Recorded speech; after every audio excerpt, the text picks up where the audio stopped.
मित्रांनो, सरासरीवर आधारित प्रश्न विचारलेला आहे. एका दुकानदाराजवळ एम पोते आहे. त्यांचे सरासरी वजन 60 किलोग्रॅम आहे. त्यातील 25 पोत्यांचे वजन 50 किलोग्रॅम आहे आणि उर्वरित पोत्यांचे वजन 70 किलोग्रॅम आहे. तर त्या दुकानदाराजवळ एकूण पोते किती? असा आपल्याला प्रश्न विचारला आहे. तर बघा, हा प्रश्न आपण मिश्रणाच्या पद्धतीने कसा सोडवू तुम्हाला सांगतो. सर्वात पहिले काय करायचं, एकूण सरासरी किती आहे आपल्याजवळ? एकूण सरासरी 60. तर ही सरासरी लिहा मधात 60. पहिले काय म्हटलंय, 25 पोत्याचं वजन 50 किलोग्रॅम आहे. मग इथं काय लिहायचं, हे किती किलोग्रॅम आहे? 50 किलोग्रॅम. पहिलं लिहा. उर्वरित पोत्याचं वजन 70 किलोग्रॅम आहे. तर इथं लिहा 70.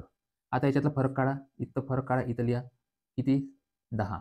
इथला फरक काढा. इथं लिहा किती? 10. आता 10 आणि 10 इथं भाग होते.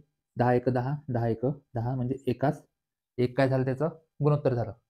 आता काय दिलं आहे, हे जे 50 किलो होतं, हे काय होतं? 25 पोत्यांचं वजन.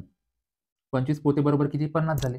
म्हणजे एक ज्याचं गुणोत्तर 1 आहे ते किती आहे? 25. म्हणजे 1 बरोबर 25 आणि हा 1 बरोबर 25. एकूण म्हटलं 1 आणि 1 2 करू शकतो आपण, किंवा 25 अधिक 25 किती झाले? 50. तर त्या दुकानदाराजवळ एकूण पोते किती आहे मग? 50 पोते आहे. धन्यवाद.